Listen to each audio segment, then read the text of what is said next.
This was actually taken from the first section of Hopal Brah's existing book, which was written 30 years ago, would you believe, called Social Democracy, The Enemy Within. And that book charts the history of the Labour Party and then some of the important key struggles which showed the Labour Party's betrayal of the working class. In particular, there's a very big section in that book on the miners' strike. What we've done is taken the first section, which is the history of the Labour Party, which shows its roots as an imperialist party, and we put it into this pamphlet with lots and lots of footnotes to explain various personalities and events which people who were either not even born then or not politically aware then might not be aware of. So it's a very useful little book to help you really understand why it is that social democracy, and in Britain social democracy is the Labour Party, or primarily the Labour Party, not only of course, but primarily the Labour Party, why it is that that party is not the party of the working class in terms of its aims and objectives, its programmes, its demands, and its everyday role in our society. So I'm not going to talk anymore because I'll end up stealing Ranjit's speech. I don't mind you.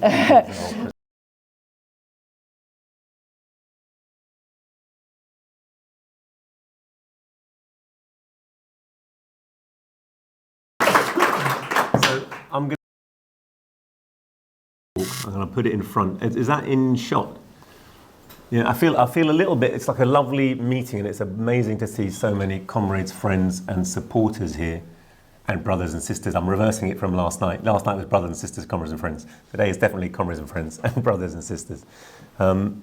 We've been speaking at a lot of events recently, and the events around the Palestine movement have allowed us to reach out and make contact with people that we haven't. And it's very interesting to see an upsurge in the awareness and consciousness of a great mass of people, I think, around the issue of Palestine and imperialism. And what I really want to do is to connect that mass of outrage, really, righteous outrage and indignation at the genocide that's going on in Palestine. And in that regard, maybe we just make a briefest of comments on the ruling of the ICJ yesterday, in which essentially they admitted it is likely to be a case of genocide, and they awarded provisional measures short of a ceasefire. So it is genocide, but they basically gave advice to the Israeli government to be a bit nicer and to observe humanitarian law. But of course, what's the effect of giving these words to a party that's committing genocide with the full backing of Anglo-American imperialism? It's the square root of FA, right? It's precisely nothing. It's huge in terms of its moral impact. Probably quite helpful to me personally in saying that I'm going to demonstrations, and all of you, and our comrades who've been arrested, we're going to demonstrations to prevent the commissioning of a great crime. But of course, what we know is that our government has been involved in the commissioning and perpetration of great crimes throughout the modern history of British nation and British imperialism and British capitalism. It's upon those great crimes that our nation and its wealth is founded, unequally distributed as it is. And so what we need to do is connect the anger of those people to their assessment and appraisal of the British political system and what workers need to do to actually give change. And it is a question. We went yesterday and they're saying, how can we have change? What can we do about it? And you're getting this terrible picture of these crimes happening in Palestine. And the social media is definitely blowing a hole in the mainstream narrative surrounding it. And so these people have been given in a hall, 200 people yesterday, we were there, giving this kind of picture. They all feel very strongly about it. And then they're presented with a few solutions. One is BDS, okay, so you can just not buy certain coffee from certain places, and that has a certain role, but goes so far and no further. One was charity, so the big campaign, come and give. Who will give me £4,000? It reminded me a bit of seeing one of the footage from these Nigerian churches where you go directly to heaven if you give enough money. Who will give me £4,000? Who will give me £2,000? Who will just give me £100 a month? Just £100 a month. And it went on like this. And people feel pressured and they give money. But money going to aid that's not being allowed into Gaza, while our government, meanwhile, sends billions in aid, bombs, military aid, direct assistance and is facilitating the genocide and gives all kind of backing. So what's that going to do? And then Loki was there, and Loki gave quite a good presentation on the necessity of shutting down Elbit, British arms manufacturers, looking at the workings of how certain companies and corporations are operating. And that was fine. And even, saying, there's a moral duty on us now. What did you do when the genocide happened? What were you doing to stop this happening? You go, all right, fine, you can. But what that really is not. What's not answered is what can we do and what should we do? And what's needed is a fundamental change in the policy of our government. Why can't we expel the Israeli ambassador? Why can't we fail to recognise Israel as a nation? Why can't we stop the aid going to directly support the genocide? Why can't we stop Cyprus being used, to fly over Gaza and orchestrate these attacks? Why can't we actually intervene in the world for the purpose of creating, alleviating hunger and poverty and making the world a better place? Because that's not in our purview, because we're not in charge, because we don't have power. And we're told the answer to power is the democratic electoral system. You just vote, don't you? You vote. We've got a democracy in this country. So therefore, presumably, the policy that's going on at governmental level is the result of a greater knowledge and the will of the whole nation, and they must know things that we don't. And if we really want to get involved, well, we can vote Labour, can't you? You can vote for the Labour Party, and Labour Party will change everything. And perhaps the people who are doing most to explode this myth that Labour is going to bring change are the Labour Party themselves. And I was going to play you this little clip. I don't know if it's loud enough that you can hear it. I'll play it because it's very short, and then I'll tell you. And listen to this. I hope you can hear. I don't think is wise, and this is, we're always being asked to do this, is for politicians to sit looking at clips on social media or on programmes and forming instant judgments about whether it's a breach of this law or that. That doesn't seem to be wise, but... Is Vladimir Putin a war criminal? Yes. Yes. What I've seen already amounts to war crimes, particularly the awful attacks on civilians. Did you hear that? So this is, this recent incident. One of many bits of footage come from Gaza. Man with a white flag sniped to death by IDF, Israeli Defense Force soldiers, right? Murder in cold blood. Is this a war crime? No one's able to say. Rishi Sunak, I don't think so. Keir Starmer, I don't think so. So what's the difference between Tory and Labour? Nothing. But they all stand with the genocide. Why do they stand with the genocide? Because they stand with the financial interest of the City of London and British imperialism. So Labour is a party of imperialism. And it seems that there's no crime that Labour can commit in office or out of office that will make the majority of the so-called left-wing parties in a country dissociate themselves from Labour as being the way to effect change or the party of the working class. And so this book, which I left here, Britain's Perfidious Labour Party. Perfidious, of course, means treacherous and disloyal. And we should have got over the treachery and disloyalty by now, because what I'm hoping to show... I don't think is wise. What I'm hoping to show you is that, the myth of this Labour's golden era and socialist roots is just that. It's a myth. It never really had roots as a socialist party, but always encouraged to look at every act of Labour that goes against the interests of the working class as a betrayal. It's only a betrayal, of course, if you accept that its core mission and founding purpose was something different.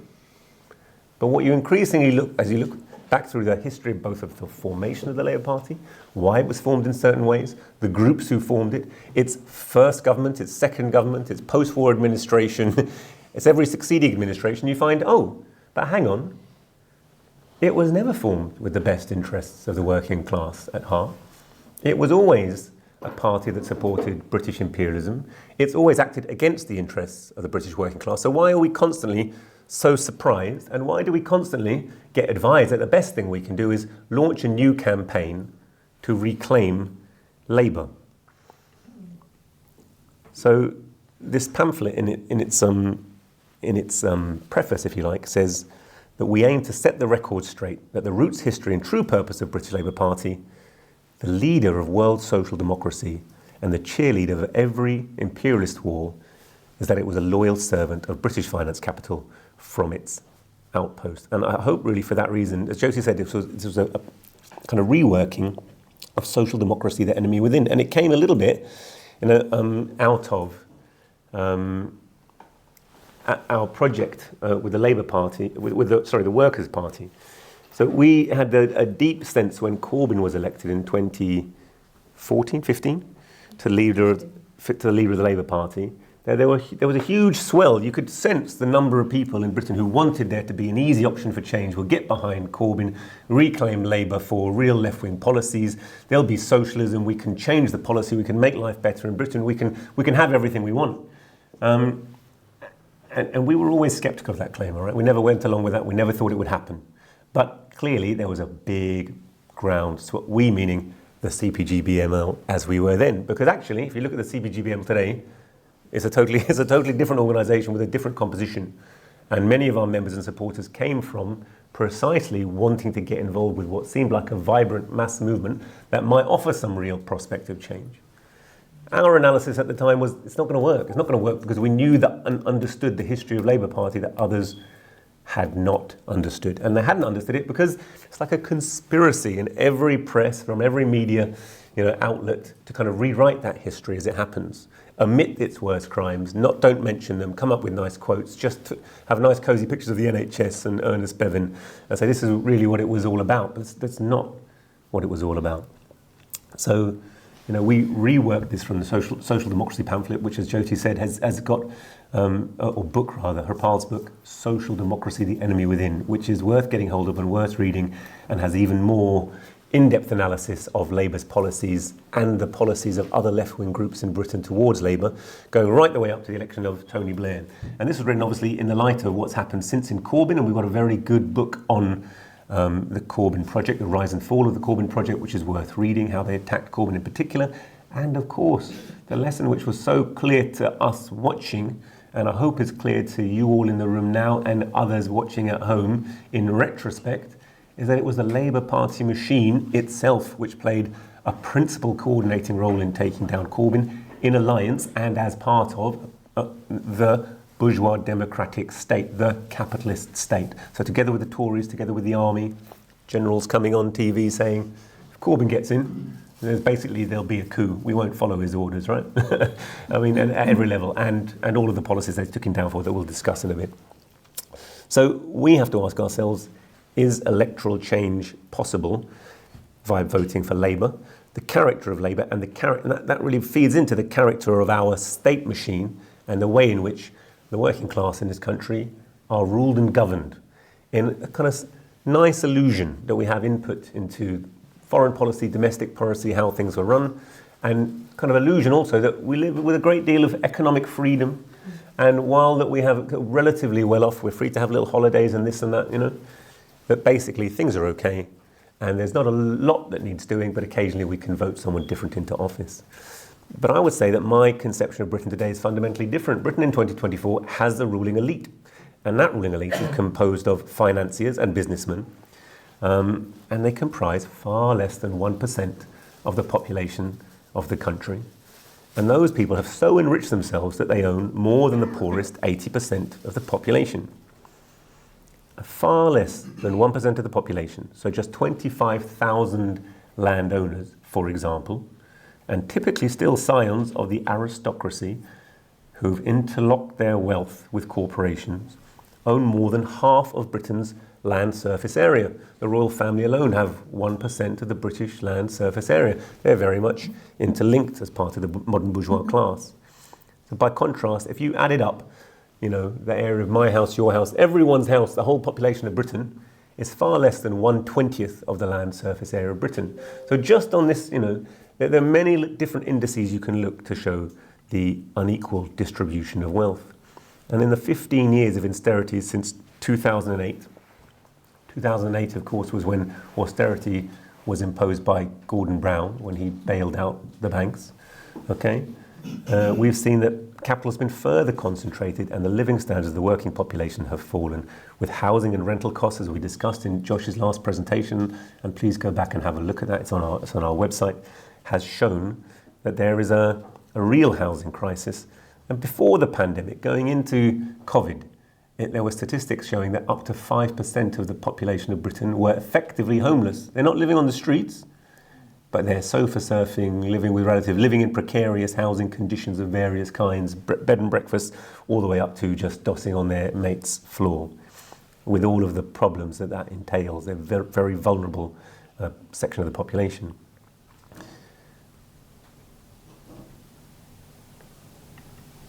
We've seen further now, with particularly with the Ukraine war, with Britain's attack on Russia, the energy price hikes, the blowing up of Nord Stream, further spikes. And in addition to the printing of money, the massive increase in cost of living, which are forcing more and more destitute. So our figures are lagging behind the reality. And yet those figures already showed 14.5 million people in this country living in poverty. So actually there's a deep divide between a tiny group of wealthy and a mass of almost destitute people in our country. And the people in between are constantly being squeezed down towards those lower steps. So where in all this does the Labour Party figure? And really this comes back to the way in which the Labour Party has always acted and Britain's role in the world. There used to be criticisms made of us as a party that our paper was much too focused on external things, or wars here and there, good on foreign policy, not so good on British domestic issues. Now, it's not true, actually. If you look at us, we cover lots on British domestic issues, but what my father used to say, and I totally agree with him and concur with him, is there's not really any such thing as a foreign issue to Britain. I've got a map in front of me that you can't see, which shows me, it's like coloured pink, and it's not the British Empire at its height, but it shows me every country that's coloured pink is a country that Britain has invaded. And there are basically about 9 countries in the modern world that Britain hasn't invaded. All right? So our long history of empire and colonialism means that we have, through our intervention in other countries, affected their history. But more than that, we've looted wealth, and vast amounts of wealth that have come back to our country have meant that our ruling class has been in a position not to just look impassively on as the working class might try and organise to change their conditions, but to actively intervene. And they have at every stage tried to affect a political system that safeguard their rules, safeguard their wealth, safeguards their privilege. And in doing so, they have deliberately engendered a split in the working class. And at a certain stage, that was best personified by the Liberal Party. And the Liberal Party was able to give political leadership to the trade unions. And the trade unions represented a privileged section of the working class. And then going beyond that, as the Labour Party was formed, they were able to bribe also the Labour leaders and upper stratum of the working class. And it's for that reason, I've got a picture of Tony Blair here with the soldiers in Iraq. It's not an accident that every imperial adventure in war, the Labour Party stand solidly behind our imperialist ruling class. This phenomenon is an old phenomenon, such that if you go right all the way back to 1858, Engels wrote to Marx, he wrote this: the English proletariat is actually becoming more and more bourgeois, so that this most bourgeois of all nations is apparently aiming ultimately at the possession of a bourgeois aristocracy and a bourgeois proletariat, as well as a bourgeoisie. And of course, this to a certain extent is justifiable for a nation which is exploiting the whole world. So what we're saying is Labour never has been, is not now, will never in the future be actually a party representing politically the interests of the working class. It's allied with...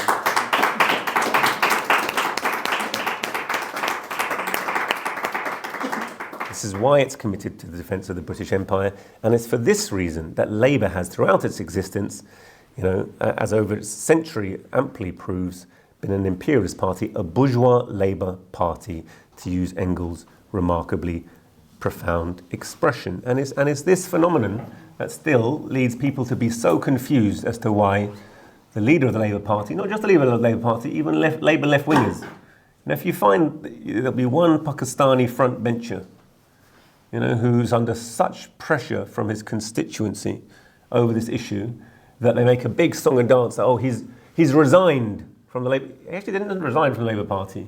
He's temporarily given up his seat and moved to be a backbencher. I've got no doubt he's waiting for the time to pass and he'll be back on the front bench. And this is the level of opposition we can expect from genocide, from these lickspittles. And he's doing it to protect his ability to try and be elected when the next election comes. Nothing more than that, right? So this is a bread and butter thing. So what is this split in the working class, and why do we say it's there? Well, you know, the composition of this Labour aristocracy has undergone a remarkable change over several decades, but it remains. Before, it used to be composed of kind of skilled craft workers, and today it's mainly skilled white-collar workers, administrators, labour and trade union functionaries, and those in supervisory and managerial positions, as well as the professions. So, you know, it would be me, in terms of you look at economically, those who are relatively well off, have a relatively good standard of life, form this really existing phenomenon. And we're a group of people who are, because of the size of our income, relatively comfortable in life and relatively conservative in our outlook, okay? And it was those people, those working class people, ultimately, that the Labour Party was started off to represent. And that aristocracy, you know, has been typified by certain outlooks, a certain contempt for the poor, the deprived and the downtrodden at home and abroad. And for the simple reason that the existence of what Galbraith called a functional underclass is a necessary condition for the maintenance of its own privileged and parasitic existence.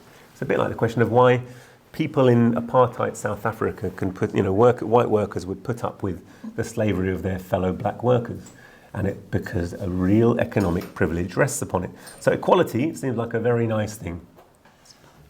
But when you are extremely privileged, you know, it's possible to appeal to a section of the workers on the basis of their privilege to go along with it. Lenin wrote in the preface to the French and German editions of Imperialism, The Highest Stage of Capitalism, the follow. He said, this stratum of bourgeoisified workers, or the labour aristocracy, are quite Philistine in their mode of life, in the size of their earnings and their entire outlook.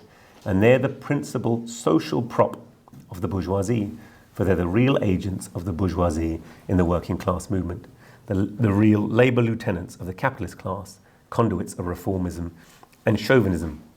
And I got a nice picture, which you can't see, of, can you see this? Starmer, Blair and Brown. And that was on the occasion of the death of the Queen. Yeah? But if you wanted a kind of nice illustration of the kind of leaders that they are, you know, they're the real agents of the bourgeoisie in the working class movement. And this is the function that the Labour Party performs. You know, on the basis of its monopoly profits and the bribing of this aristocracy of labour, the bourgeoisie of actually each imperialist country, so a lot of the European countries, also Japan, the very wealthy countries, they bought, begot, nurtured and secured for itself a bourgeois Labour Party. And that's really the secret of their rule. You know, if you look at Israel and you say, well, there's not a lot of difference between Labour and Likud as far as the Palestinians concerned. If you look at the United States and go, well, I can't see a lot of difference between Republican and Democrat in terms of much. You know, some are a bit more crass, some are a bit more smooth. Then you look at our own country and say, well, is there really a lot of difference between Labour Party and Tory? There's very little. And again, you know, my slides started out quite nice and then they get worse. But, you know, when you look at the very slick figures of Bush and Blair hanging out together, and one apparently from the right wing of the US right, and one apparently from the left wing. A new day has dawned, has it not? Not really, we found out, right? I mean, some of us were very clear on that, and yet they're very good. Our press, the machine, together with the whole myth of the democratic process, building up this idea that there's going to be a great new change, everything's going to be fundamentally different. So this, you know, historical facts have fully confirmed this split is real. And I'm going to stop talking about it in a while, but it's important to understand what the Labour Party is, where it came from, what it still represents, and why it's allied with imperialism. And really, apart from two periods, and those periods were kind of the last quarter of the 19th century, or the third quarter, rather, of the 19th century, when Britain's industrial monopoly was so all-encompassing, its empire was so large, that actually had so much wealth that the whole standards of the working class seemed to rise together, and there was a period of relative social peace. That was after the defeat of the Chartist movement, when actually the demands of the Chartist movement for improvement of workers' conditions was kind of met by the bourgeoisie because they had enough money to just buy social peace at home. And the other period was after the Second World War, when so much wealth had been destroyed, when there was so much need for capacity, when there was a shortage of workers, when immigration was encouraged from all over the colonies in order to fulfill that role. And because of the rebuilding and the temporary alleviation of what had been the massive capitalist systemic recession that led to the Second World War, there was a relative period of social peace, and that lasted for those perhaps 20 or 30 years after the Second World War, before literally since the 70s the working class had been on a relative decline in their conditions, paying conditions.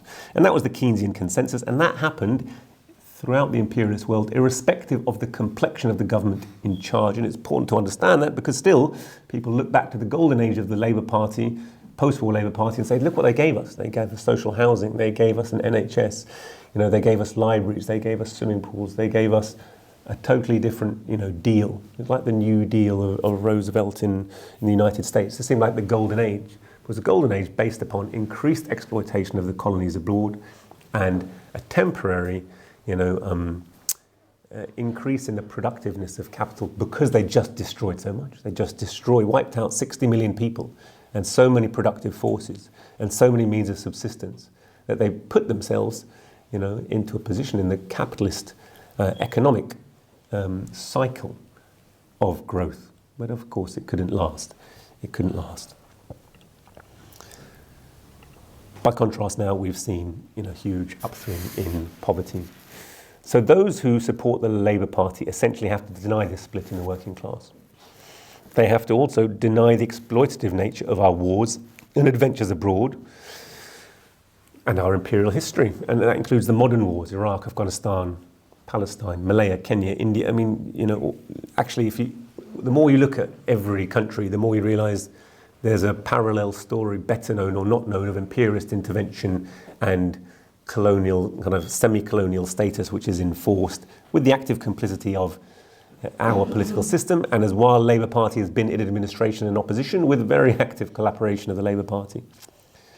So then if you support Labour, you have to refuse to look at the structure and policy of the Labour Party, the way in which actually its structure and policy has been aimed at the working class, keeping the working class in line, keeping the empire going, maintaining the interests of the capitalists at our expense.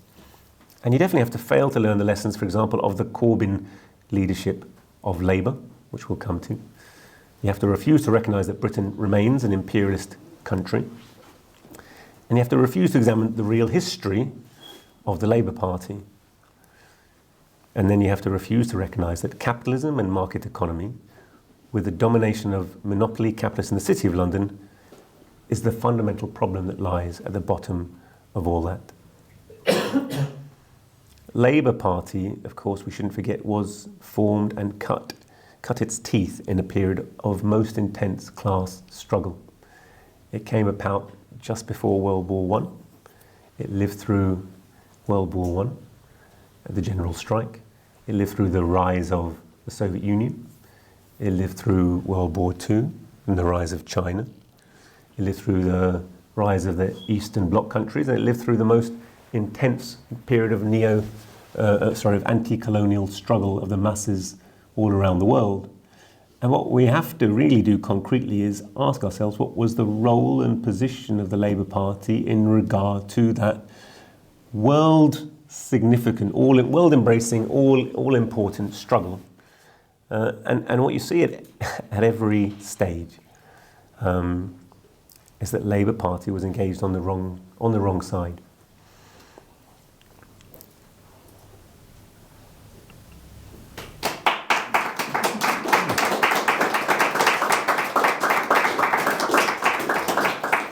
I've got a little quote from Clement Attlee here, and when he says, for example, Clement Attlee, who gave us the NHS, he says, "Looking back today over the years, we may well be proud of the work which our fellow citizens have done in India.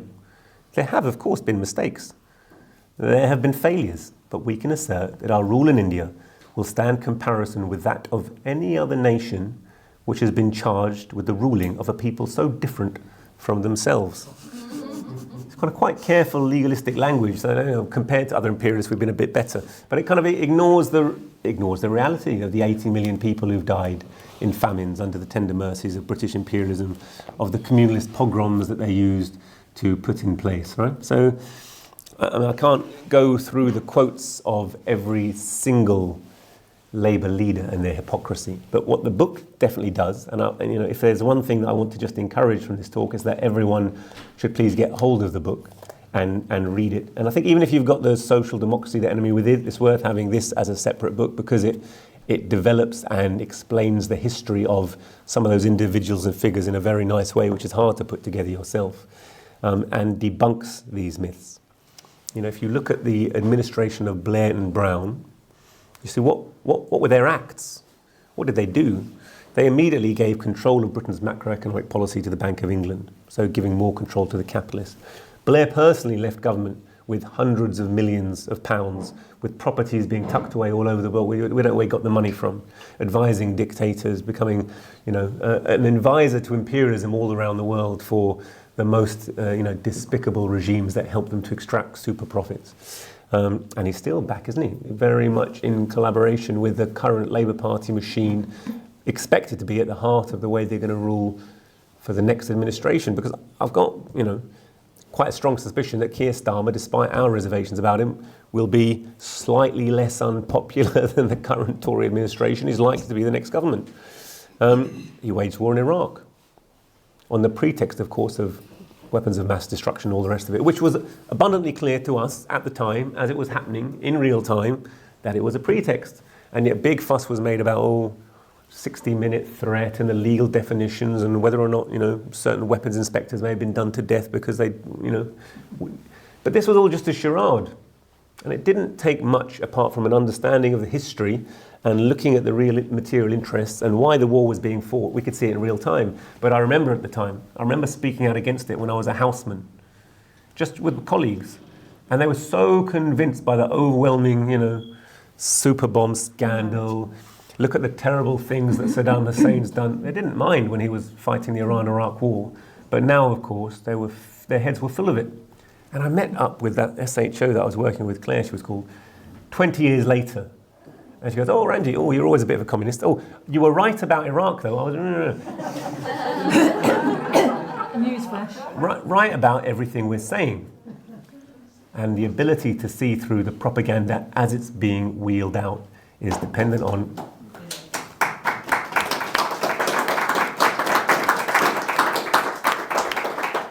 and this is precisely it, isn't it? So as events are unfolding, the working class need a leadership that they trust and understand to explain them the material interests of their ruling class as opposed to their own material interests and how they're being lied to.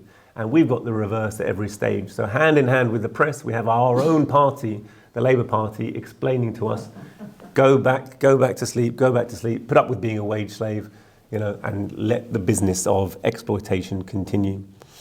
So Blair's wars in Afghanistan, Yugoslavia, Sierra Leone, ASBOs for the working class. Remember that ASBO? Yeah, working class are just antisocial.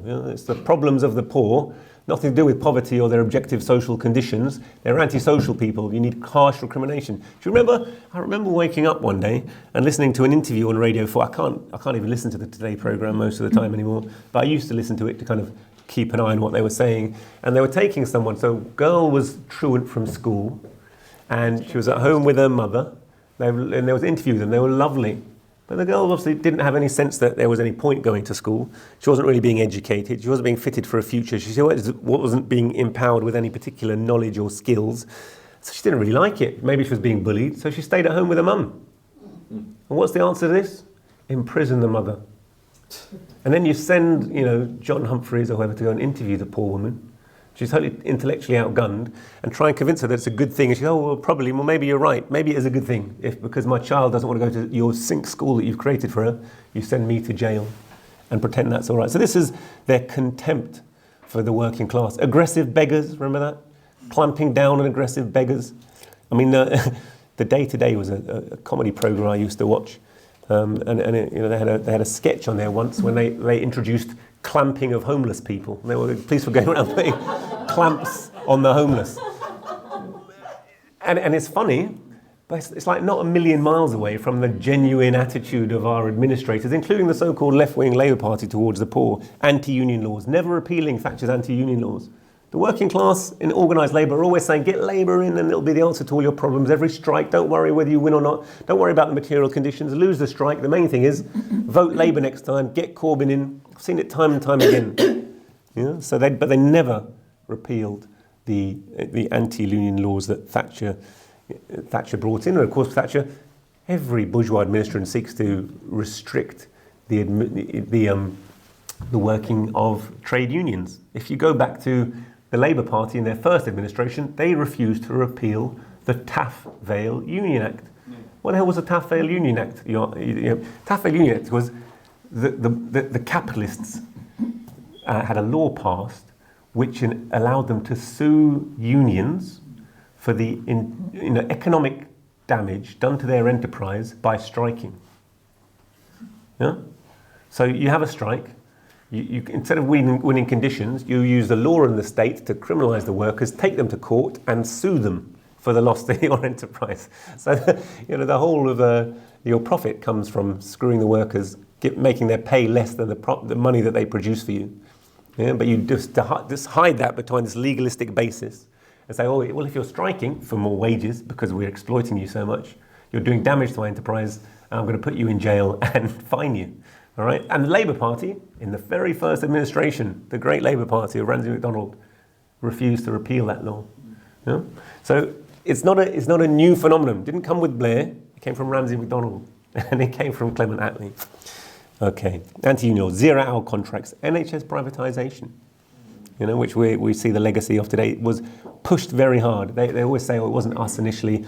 John Major had the very first. John Major came out with like one scheme. Tony Blair and Frank Dobson, who later on I used to see him at pro-NHS rallies, like controlled opposition rallies. I thought, how can you have the barefaced hypocrisy that, your very first 1997 act was to privatise the NHS. They borrowed 12 billion from the public sector, from the private sector, to build a couple of hospitals. And the mountain of debt they have to repay is like 7 times that. They have to pay back 92, 94 billion. And that comes out of the direct working budget of the NHS. So as that seems like NHS budget goes up and up and up, but more of it just it's a scam. It funneled through the NHS into the hands of private bankers, leaving the surface devoid of the actual delivery mechanism short of services. And there are scheme after scheme like this, and that's not the only scheme. So privatisation of the NHS. And then finally the Chilcot inquiry, which basically got like a slap on the wrist, but nothing happened to him. That was into the Iraq War. And Julian Assange. Sorry. And then, of course, Gordon Brown, who had the temerity to go on a tour of Africa, telling the people of Africa what a great thing British colonialism had been for them, and how they should re-engage with the Commonwealth in order to do better in general. So, but promoting British industry and ongoing exploitation. And, of course, he bailed out the banks. So 2008, when the banks fell, despite his mantra that the free market was the most effective and efficient way to run an economy, when the free market failed, he robbed the state in order to bail out the banks, transferring the debt of 850 billion from the private lords of finance capital onto you. And ever since, there's been downward pressure on the state, on your non-wages part of your wage, on your pay conditions, on your all the services that you get from the government, social services, schooling. Yugoslavia war. He said he campaigned. Do you remember when at the time of the EU referendum that Gordon Brown was wheeled out again to campaign for the EU very hard and say how the European Union was a wonderful phenomenon. It brought social peace in Europe. Remember that? There'd never been a war, because there'd never been a war in Europe since the Second World War. But he was already ignoring the Yugoslav war.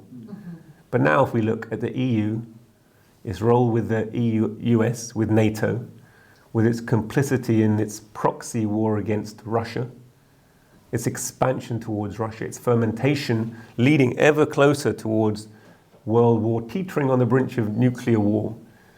Is the EU a vehicle of peace? Is a vehicle of monopoly capitalism? One of many, but a very dangerous one. But panegyrics to the supremacy of the capitalist free market, and deliberately blind to the inequality and exploitation that spreads nationally and globally, whilst at the same time promising that we're going to deliver a minimum wage for people. You're lucky workers, you're going to get a minimum wage. But as you've seen, a minimum wage can be a poverty wage just as surely as a non-regulated wage. And they're kept so deliberately low that it's been desperately bad for the working class. Then we had Ed Miliband, who was always falling over himself to align himself with every imperial project, notably in Libya. And then Corbyn's leadership in 2015, when that opportunity apparently to reclaim the Labour Party for the working class and reassert its allegedly founding socialist principles. But what do we see? He came under pressure after pressure after pressure after pressure to reverse any remotely progressive position he held.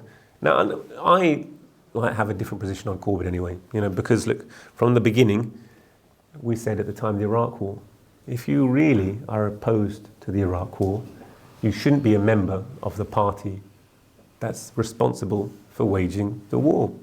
I don't know if it'd be possible to be, it's just slightly, you'll forgive the comparison, but would it be acceptable, for example, if you're a member of the Social Democratic Party in Germany and the Nazis come to power and they're waging war, and you say, well, I'm very much opposed to the war, but I'll stay within the Nazi party as a democratic opposition, trying to stop them waging their war. Well, that seemed very ridiculous to everyone. You can't possibly make that comparison with Jeremy Corbyn. No, of course, Jeremy Corbyn's not a fascist. I'm absolutely not saying that. But think about it. You're an imperialist party waging genocide. When does it become not acceptable to be a part of that party? Not acceptable to tell the working class, even now when he's gone through the process, of being leadership, being kicked out of the leadership, being actually deselected. So when he was in power, we were like, well, if you really want to change the Labour Party, we don't think it can be done, but why don't you deselect all the MPs who are blatantly conspiring against you? Why don't you do that? Why don't you elect new MPs from your grassroots? You would never do it. But then they kick him out and they deselect him and they get rid of him entirely. And even now he won't form any, his loyalty to Labour remains absolute, doesn't it? So where's his loyalty to the class? Where's his loyalty to us? At what point do we say, quite right, Lucy, go for it.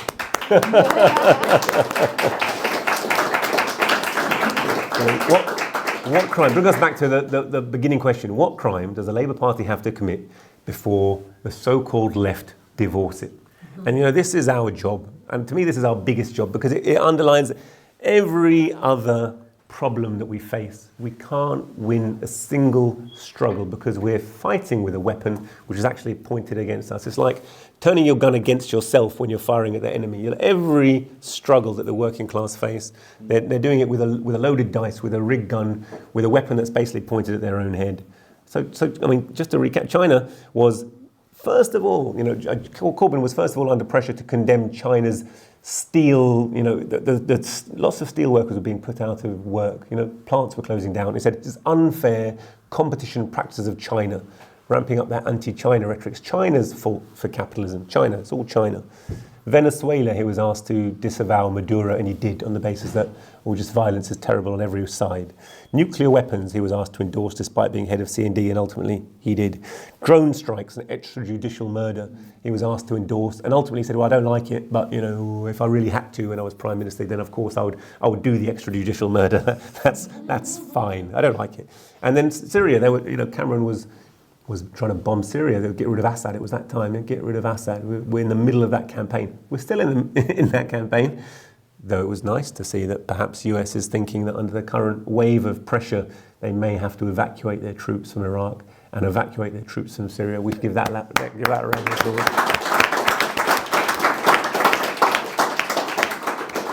But Corbyn was sidelined like he was an idiot, and he eventually allowed a free vote. And then they wheeled out Tony Benn's son, Hilary Benn, became very statesmanly. The more right-wing and hawkish and pro-imperial, very statesman, taken very sensible, and they were advocating, rain more cruise missiles down on Damascus. That's the way. And Ireland, the pressure on Ireland. You've been a supporter of republicanism, of terrorism, of the IRA. Oh no, I don't support Ireland. No. And then, of course, Palestine and anti-Semitism. And you can see it's not an accident, is it? What our ruling class. Sometimes we fail to just realise just how much the wealth of our business elite is dependent upon export of capital, depends upon still maintaining domination of the Middle East. Of looting the oil, of holding the people in suppression, of propping up anti-democratic regimes, of using the apartheid state of Israel, of using Saudi Arabia to keep on looting that wealth. And it was absolutely unforgivable that Corbyn might be pro-Palestinian or sympathetic to the Palestinian, even in a soft terms.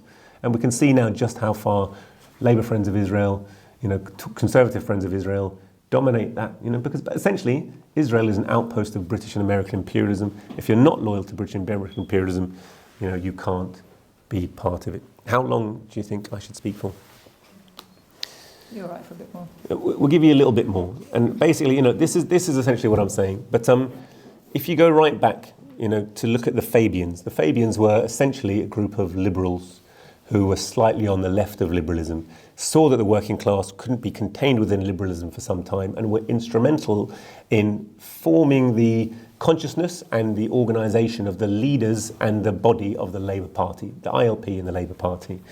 And this is what Engels said about the Fabians in 1892. He says, "You see something unfinished in the Fabian society. On the contrary, this crowd is only too finished, a clique of bourgeois socialists of diverse calibres, from careerists to sentimental socialists and philanthropists, united only by their fear of the threatening rule of the workers and doing all in their power to spike this danger by making their own leadership secure, the leadership exercised by the educated. If afterwards they admit a few workers into their central board in order that they may play the role of a constantly outvoted minority, this should not deceive anyone." Okay? And so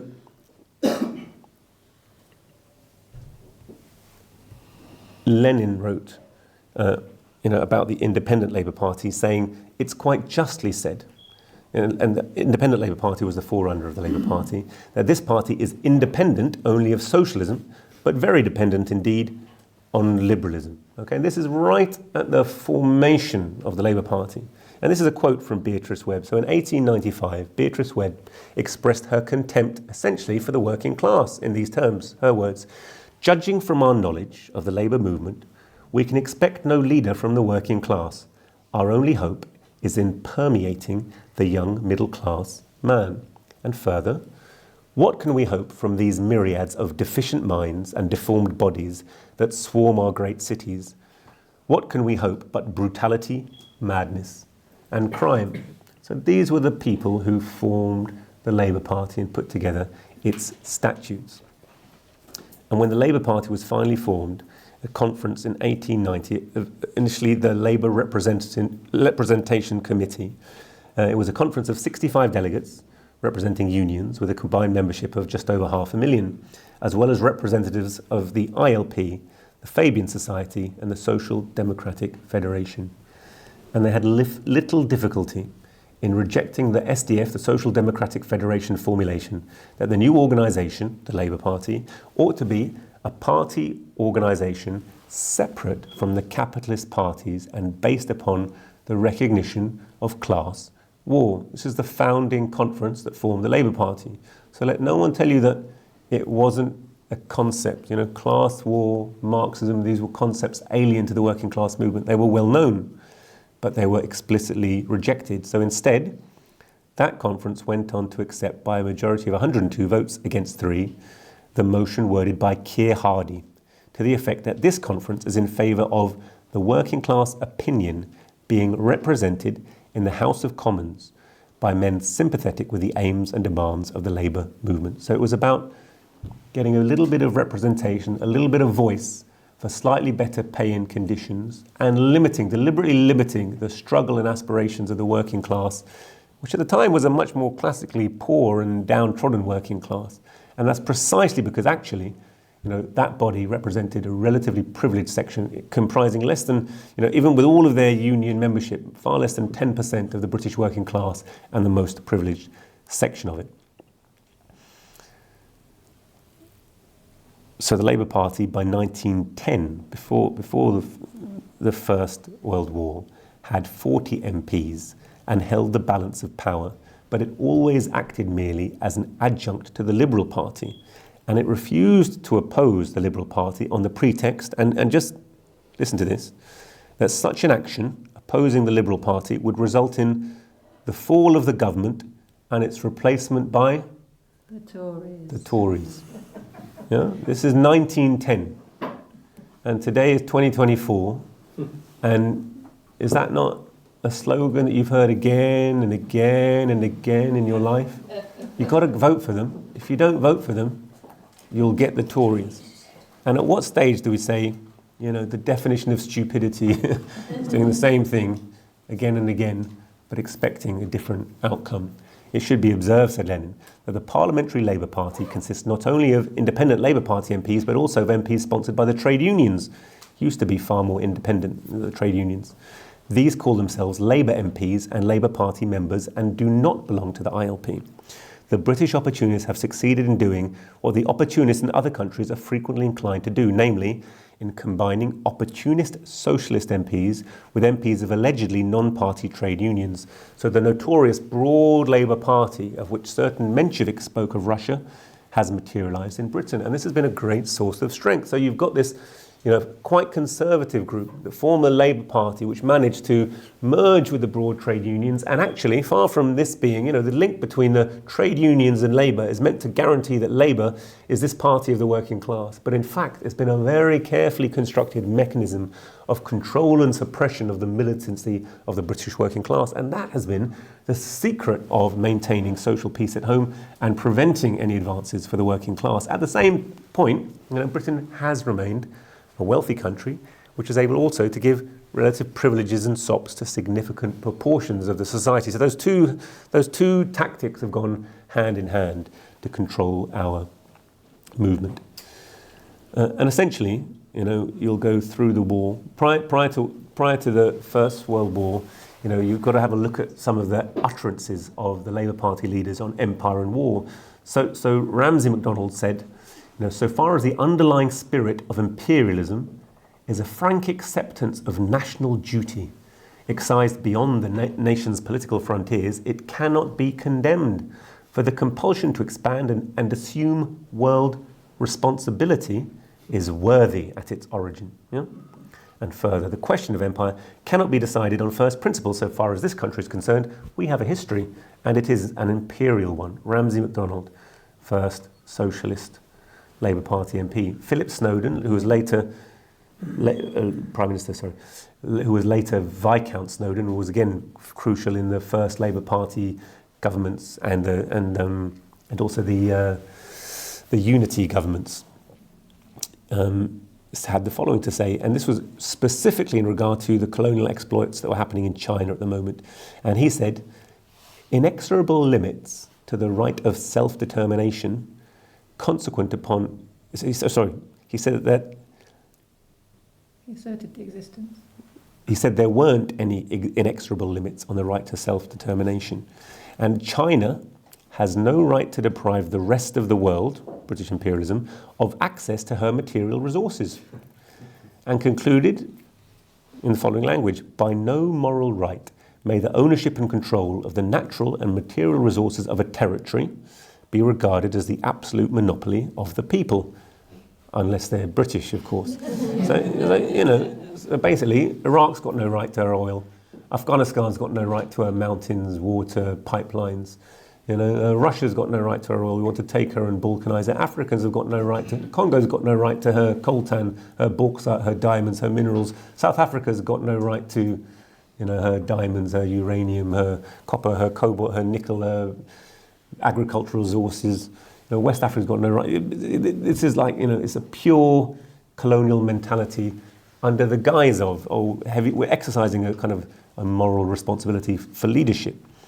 When it came to the First World War, socialists of all the countries for a long time had seen the war coming, and in the Second International, they had declared that the coming war was an imperialist war waged by two groups of giant monopoly capitalists, not in the interest of freedom, but for redivision of the world, the colonies, the markets, and overseas investment. And therefore it was the duty of all the socialists to impose war, to campaign against the war, but if a war was to break out, to use that conflict actually to get rid of the system of exploitation and bring socialism. And of course that program was followed through by the Bolsheviks, hence the Russian Revolution, hence the emergence of the Third International and capitalism. Socialism. You know, Lenin said, on the one hand, there is England, a state which owns a great part of the globe, the wealthiest state in the world, which created this wealth, not so much by the labour of its workers as by the exploitation of vast colonies, by the vast power of the English banks, which, constituting a numerically insignificant group of 3, 4 or 5 giant banks, stand at the head of all the other banks, controlling hundreds of billions of rubles, pounds, and controlling in such a way that we can say without exaggeration, there is not a spot on the whole globe that this capital has not laid its heavy hand in. And he was saying this during the war in 1916.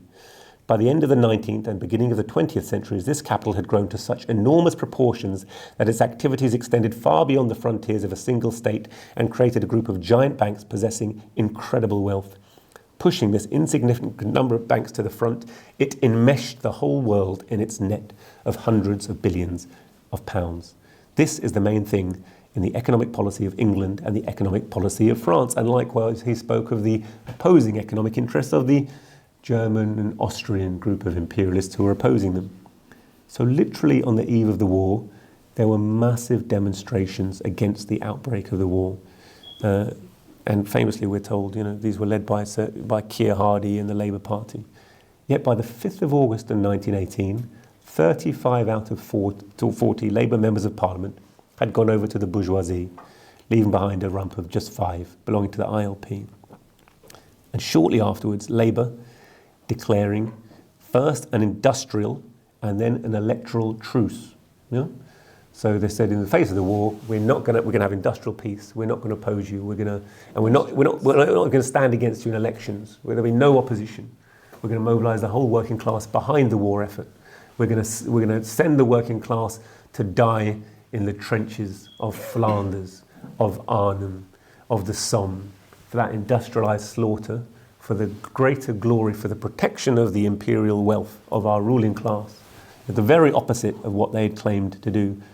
And then cynical and corrupt disregard for the hundreds of millions of people in the British Empire suffering the worst kind of exploitation under British imperialism. And still we've got, Gordon Brown, going around until very recently telling the Africans they've never had it so good under British imperialism.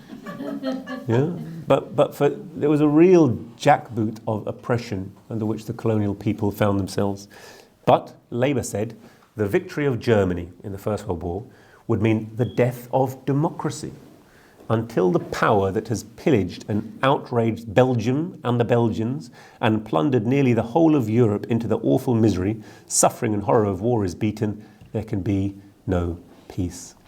And in February 1915, at a meeting of Allied socialists, with matchless hypocrisy and cynicism, they resolved that the invasion of Belgium and France by German armies threatens the very existence of independent nationalities and strikes a blow at all faith in treaties. In these circumstances, a victory for German imperialism would be the defeat and destruction of democracy and liberty in Europe. So they campaigned for social peace against, for example, the shop stewards committees of the Clyde. They went for a government of national unity, and the Labour Party worked very hard for the victory of British imperialism. Keir Hardie and Ramsay MacDonald were key amongst this, and Ramsay MacDonald said, "Victory must be ours. England is not played out. Her mission is not accomplished. The young men of the country must settle the immediate issue of victory. Let them do it in the spirit of the brave men who crowned our country with honour in times that are gone." Kind of matchless, hypocritical, one nation rhetoric. But there is not one nation. There are the interests of the working class and there's the interests of the bourgeoisie. I'm going to skip past some of this. But what you can see is out of the First World War, there arose the Soviet Union, and Labour immediately started showing itself to be the most anti-communist force in the British working class, campaigning to support, actually, intervention and the overthrow of the young Soviet state, as well as campaigning against the growth of communism within the working class movement at home.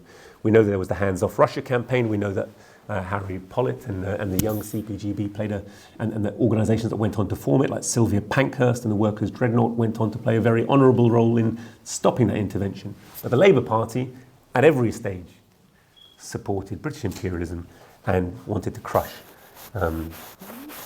the rise of communism.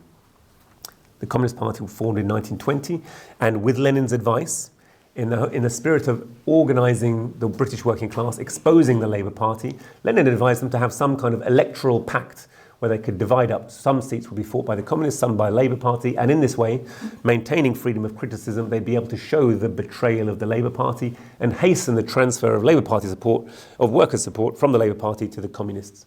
But at every stage, the Labour Party vociferously fought the affiliation.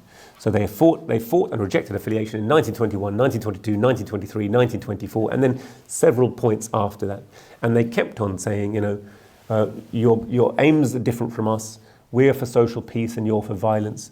We're for harmony and you're disruptive. You've got to agree to abide by our struggle. So what they basically were insistent on, and you're the representative of a foreign power, namely Russia. So they wanted to tell the workers that communism was an alien thing, nothing to do with their own class interests, and that they should fight it and disavow it. And initially, it was very narrow margins, and they used the block vote of millions of votes. For example, the miners' secretary Frank Hodges cast 1 million votes to stop the election, even though it was well known the miners were very militant, and probably the majority of them supported the Soviet Union and would want affiliation with the Communist Party. And then they systematically fought. The communists everywhere they did work, the minority movement in the trade unions, the national unemployed workers movement, the anti-imperialist front, the Spanish Civil War. The communists were very active in trying to raise comrades to go and fight for democracy and against fascism in Spain. Labour Party clamped down on it. Friends of Soviet Union, Friends of China later on. All of these quite big and powerful cultural and working class organisations. Labour Party ultimately went on to say that just having ever been a member of any one of those broad organisations, which encompassed a large fraction of the organised workers at some stage, was incompatible with their membership. So they became the chief labour lieutenants of the capitalists within the working class, stamping out influence. And perhaps there's not time to go through all of Attlee's post-war betrayals, but you can say, you can name the major colonial countries that the Labour Party had its part in repressing. That included India, the partition of India, Kenya, the suppression of the Mau Mau's rebellion.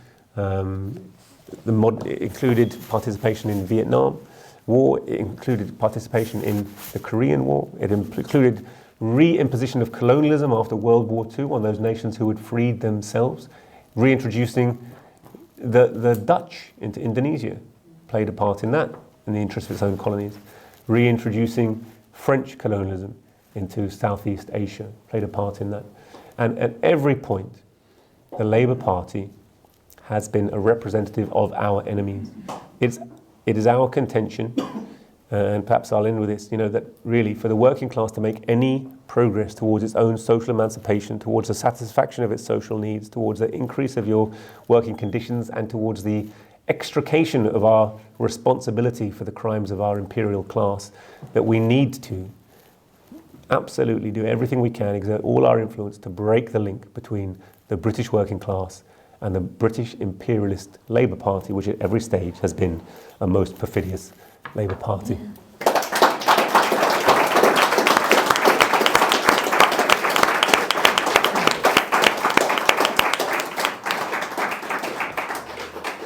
Beautiful, thanks very much, Ranjit. Well, I'm going to open the floor up to contributions and questions in a moment. While you're thinking about what are the things you want to say, I'm just going to underline a few of the points Ranjit made for myself also.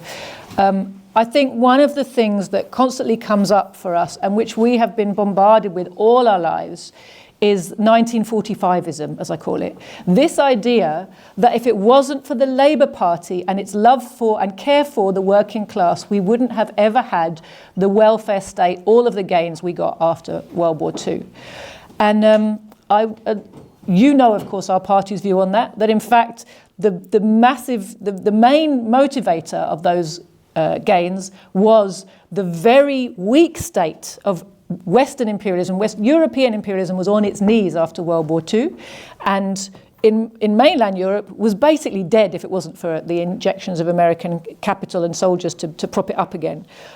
In British imperialism was also holed beneath the waterline in a very weak position. The Soviet Union had showed itself to be the force that won the war. In occupied Europe, it was the communists who'd led the resistance. Everywhere, the pressure of communism and the desire for communist revolution was extremely strong. There would have been communism in all of mainland Europe if it wasn't for the USA, the one remaining strong imperialist power after World War II. And so really it was the pressure of the example of the Soviet Union and the pressure from the masses combined. The balance of class forces meant that in all of the European imperialist countries, a welfare provision had to be granted, otherwise the workers were going to come and take not just a bit of welfare provision, but the whole thing. So that's our view of what happened in 1945. But this 1945ism is very prevalent and it's still being taught. And I had a conversation with my daughter just this week on this topic. She is studying sociology A-level. And she says, oh, Mum, all my teachers and most of the people in my class, they're all quite socialist, you know. Yeah.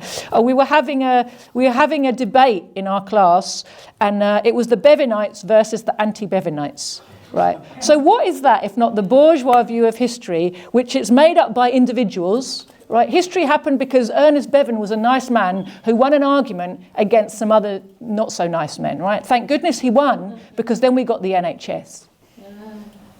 What utter nonsense. There was a consensus amongst all sections of the ruling class that this concession had to be made. Labour Party was the vehicle for delivering it. But if Winston Churchill had been in power, it would also have been delivered, right? We have to understand that. We have to understand where these things come from. And now, tell me if I've got my dates wrong. I think Clement Attlee was still Prime Minister in 1950, was he not? He was. Yes. When Britain did what? Went to war in Korea. So let's ask a Korean if they think there's a difference between Labour and the Tories. Yeah. Let's ask a Kenyan. Ask a Kenyan. Ask a Zimbabwean. Ask a Syrian. Ask an Iraqi. Ask a Palestinian. Right?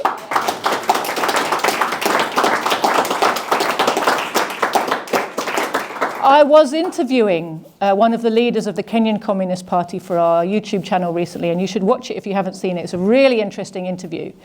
And I asked him that question.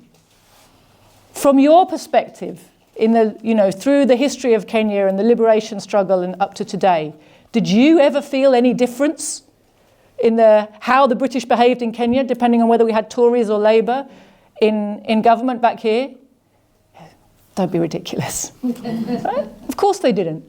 Because the Labour Party, just like the Tory Party, is a servant of British imperialism. Nothing more, nothing less. They have different branding, different presentation. They appeal to different constituencies. But their behaviour in office, you couldn't put a cigarette paper between it.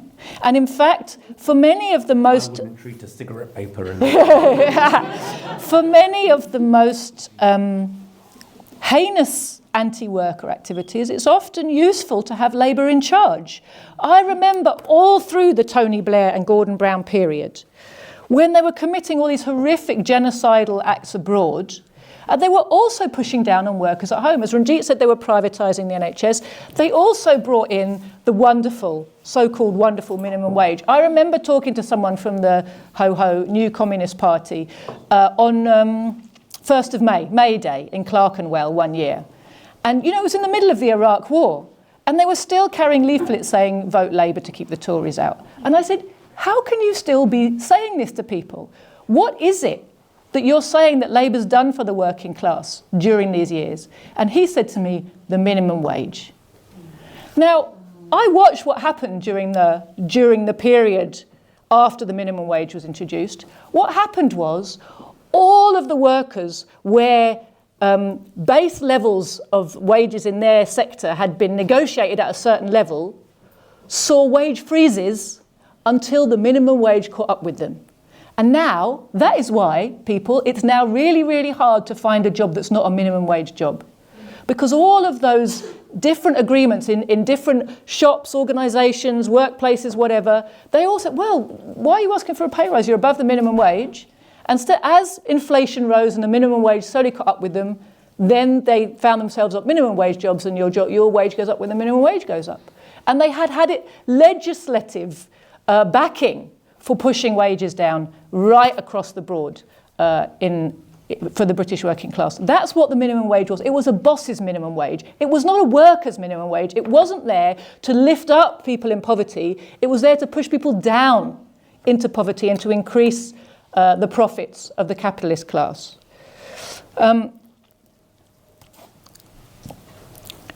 Yeah, and I think the other one I just wanted to underline was Keir Starmer and Palestine.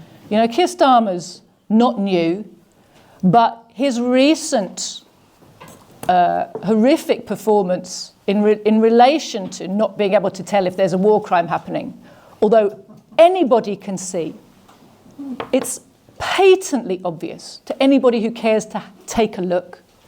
And even the judges at such a respectable institution, people who have spent their lives towing the line to British imperialism in the ICJ, even they, literally, there was one judge on some of the judgments voted with the Israeli. Otherwise, it was all like 16-1, 15-2, 16-1, 15-2, 16-1. On one of the counts, even the Israeli had to vote with the majority. There was one of that said that the court had jurisdiction or something, that Israel's main case was trying to argue that the court didn't have jurisdiction.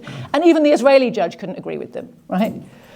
So even there, when presented with the evidence, they couldn't find a way to deny it. All they could do was issue a judgment that didn't say the word genocide. But if you read between the lines, it essentially says, yes, what you're doing, you have to stop. Right? They just couldn't bring themselves, because of the pressure, because of the situation the UN is actually in and who funds it and who controls it, you know. And of course they know that the executive body of that court is the Security Council. So really what's on trial here is the whole UN system and the Security Council. Because if the UN does nothing, everybody now knows why. But Keir Starmer has reminded us of something that's very important. We saw it with the attacks on Jeremy Corbyn, and we're seeing it now in inverse with Keir Starmer, which is, if you would like to be the chief executive officer of British imperialism, if you want to be Prime Minister of Britain, Zionism is not optional. And there's a reason for that. Ranjit talked about it. You know, the vital importance of dominating the Middle East and its oil remains central to the ability of the imperialists to retain their supremacy in the world. A supremacy which they are fast losing, by the way, and the widening of the war to try to retain their control is going to massively backfire and end up with their eviction from the Middle East, and it couldn't come a day too soon. I don't think it's hopeless. I think the message is that actually more and more people are served very ill by the system, even here in the heartland of British imperialism, that it's like we are developing a far more powerful groundswell of people who want to be involved in our movement and are amenable to our message. The crimes of imperialism around Palestine have been exposed in such a way that masses of people who would never have reached out to us are coming to us, want our education, want to understand what's going on. And, you know, imperialism lifts the rock to drop it on its own feet. You know, all of the wars that they're escalating around the world are actually not slowing but accelerating their own demise. When Germany bombs the Nord Stream pipeline, it's like it's an act of economic suicide, which is lighting a social tinderbox under them and the EU. And equally, when our own state, when they choose to repress the city, well, they're picking us out. Like we're a demonstration of 1 million people, and they pick us out and say, oh, you're the ones. But now they're doing it hand in hand with Zionists who are going around fingering the people they think are a threat. So the Zionists can see that we're a threat because we know their history. You know, the truth is a threat to them. The truth is the enemy of their lives. So they're picking us out. But what they've done is they've shown to that whole massive movement that we have something to say which is relevant to them. And it's precisely counterproductive. I got a letter today saying that the police have written to the GMC and the BMA to tell them that I've been arrested on terrorist charges for standing near a stall that may have been giving out a leaflet that might be supporting an organisation which is proscribed. Right? So it's like the nonsense of it is in the letter. But at the same time, like there's a very serious threat there, isn't there, to your livelihood, to your career, your profession, your family. Like terrorist police are coming to my house and ejecting my children from them, right? So 15, 20 armed policemen go to my house while they have me in jail, and they move all of my family and kids out into the street for their own protection because we're terrorists. Or we might be terrorists, or they don't know. But at the same time, it's like this blunt instrument of the British state is not ideologically prepared to behave in the same way as the Ukrainian fascists or the Israeli IDF. They themselves they come and speak to you, and when they're questioning you, go, oh God. And by the end of the interview, when you've spoken to them and they've just they're like learning because they don't know what they're talking about in terms of politics or history or what you've done. By the end of it, they go, oh well, it's really nice to have met you. I'm ever so sorry under these circumstances, like I'm their best mate, and like it's been a privilege. And the anti-terrorist police who are coming to our house are like taking photo of my wife piano and saying, "Oh, it's very nice, isn't it? God, yeah, and you're a surgeon." And so like they can't get their hands around that we're like privileged workers who've got to live a cultured life and existence, and none of it computes to them. They think they've been filled with the idea that they're saving the country from this terrible terrorist threat. And none of them have woken up to the reality that they're part of a machine that is the terrorist threat in the world.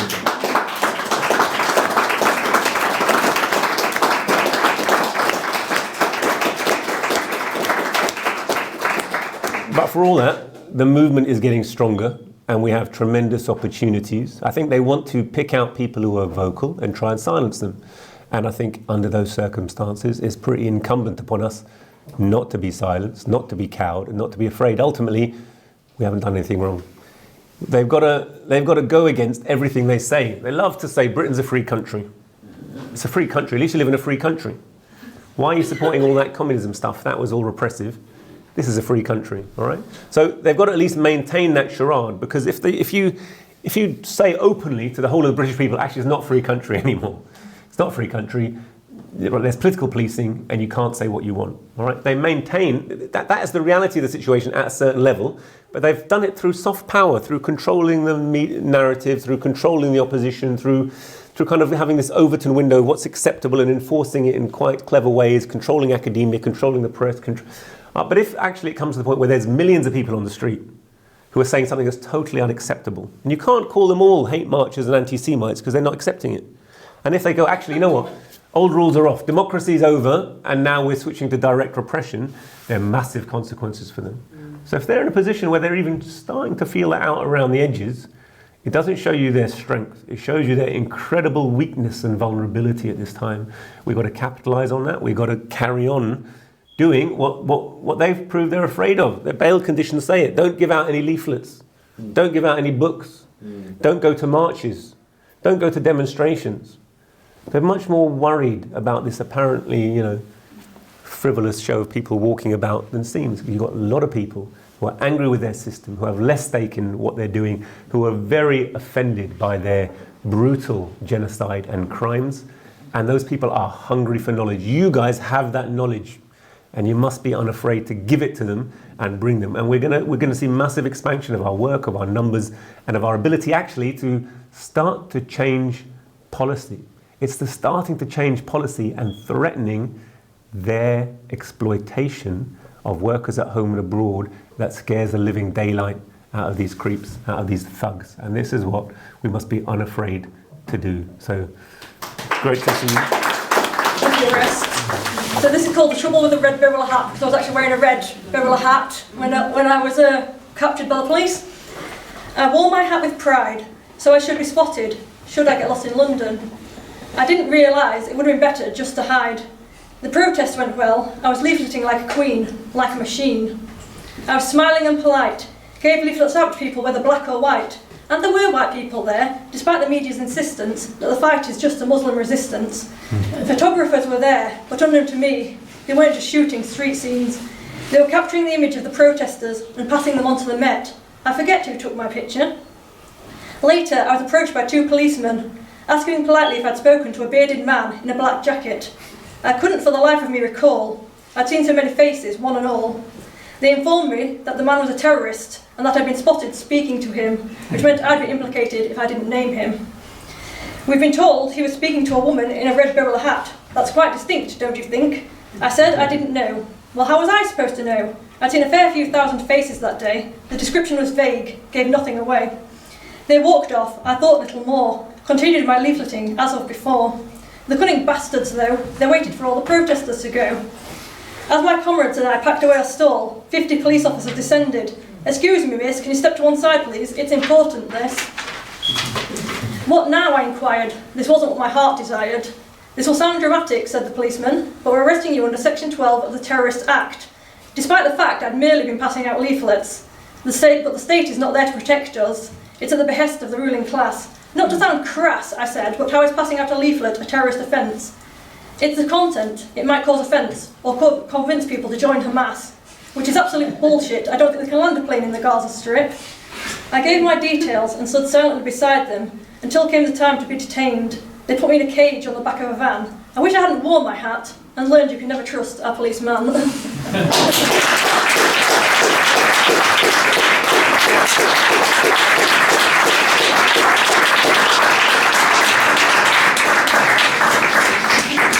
That was a brilliant poem and a fitting ending to our meeting. Thank you all of us for coming, and you've reminded us, Helen, of how proud we are of how well our people have stood up to this. Just what, you know, we hope it's not going to become a routine, but just the first touch of the state starting to come down on us is not a nice thing to be at the front of. And some of our people, for Helen, I should say, it's the first time she's been out leafleting with us, so it's a bit of a baptism of fire.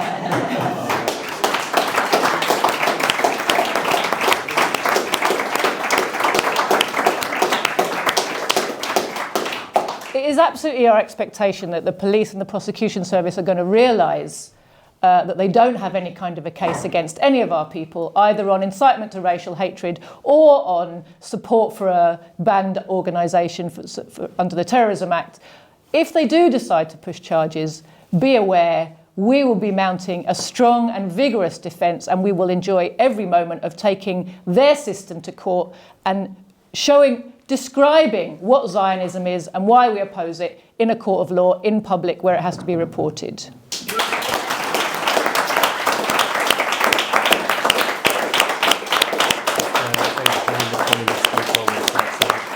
Oh, and just for those people on the website, I need to tell you to join the Communists. Our website is thecommunists.org, and all the information about how you can become a supporter and start to get involved with our work is there. Thank you very much.